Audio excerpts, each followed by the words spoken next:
আসেন ম্যাডাম। এই দেখি সর। মামনি কই গেলা তুমি? কিরে মা, তুই আইসস? আর এত দেরি হলো কেন? রাস্তায় কোনো সমস্যা হয় নাই তো?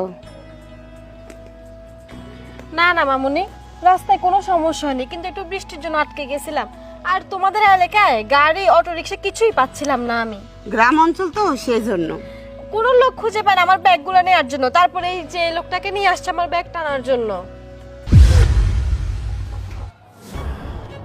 মা, তুই কাকে নিয়ে আসছস?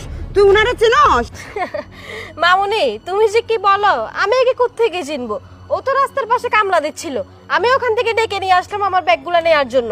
কি যে বলো না তুমি, চলো ভেতরে যাই। আহা মা, তুই কি বলতেছিস? উনি একজন সম্মানী ব্যক্তি, এই এলাকার চেয়ারম্যান।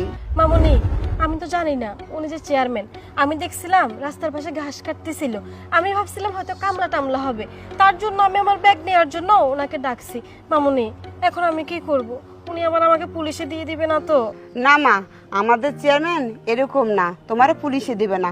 খুব ভালো মানুষ, সাদা সিধে মানুষ, মানুষের সাথে মিশতে খুব ভালোবাসে। অনেক ভালো আমাদের চেয়ারম্যান। মামুনি উনি তো আমার একবারও বলেনি উনি যে চেয়ারম্যান। ভাইয়া আপনি আমাকে মাফ করে দেন প্লিজ, আমি জানতাম না। আসলে আপনি কি বললেন যে আমি ওই সময় আপনাকে চেয়ারম্যানের পরিচয়টা দেই নাই? আসলে কিভাবে দেব বলেন?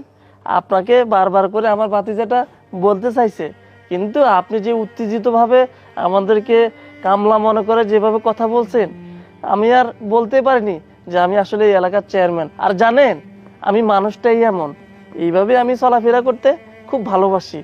আমি নিজের কাজ নিজে করি সব সময়। আর এই যে এই এলাকার একটা মানুষ আমাকে বলতে পারবে না যে কারোর সাথে আমি কোনো রকম কোনো বেয়াদবি করছি বা কাউকে আমি ঠকাইছি। আমি কখনো মানুষের সাথে এরকম খারাপভাবে আচরণ করতে পারি নাই। তাই ভাবছি আপনার এই ব্যাগটা নিয়ে আসি। আর সমস্যা নেই আন্টি, এই যে ম্যাডামের ব্যাগটা নেন। শুনেন, আপনি যে কাজটা করছেন এটা মোটেও ঠিক করেন নাই। চেয়ারম্যান কাকা সবার বিপদ আপদে যায়, আর আপনি কি করলেন? টাকারে নিয়ে এই ব্যাগটা নিয়ে কষ্ট করে নিয়ে এলেন। আমি আপনার বারবার বলার চেষ্টা করছি যে উনি একজন চেয়ারম্যান, আপনি কথা বলার সুযোগই দেন নাই। আপনি কোনো মানুষের কাতারে পড়েন। আর শুনেন, রাস্তা দিয়ে আসার সময় যতগুলো লোক সালাম দিছে প্রত্যেকটাই চেয়ারম্যান কাকারে দিছে, আপনারা সালাম দেননি। আপনি কি মনে করছেন যে উনি কামলা? শুনেন, মানুষের পোশাক পরিচ্ছদ দেখে কোনো সময় বিবেচনা করবেন না যে উনি একজন কামলা বা ছোট লোক, বুঝছেন? আপনি এই কাজগুলো কোনো সময় করবেন না। ভাতিজা কথা আর বেশি বলো না, সমস্যা নেই, আসো আমরা যাই। কাকা আপনার জন্যই না। চেয়ারম্যান সাহেব দাঁড়ান, আপনি তো অনেক ভালো মানুষ। আমার ভাগ্নিটা না ছোট মানুষ, ওরে মাফ করে দেন। না না আন্টি, আমি কিছু মনে করিনি, সমস্যা নাই। আপা যান।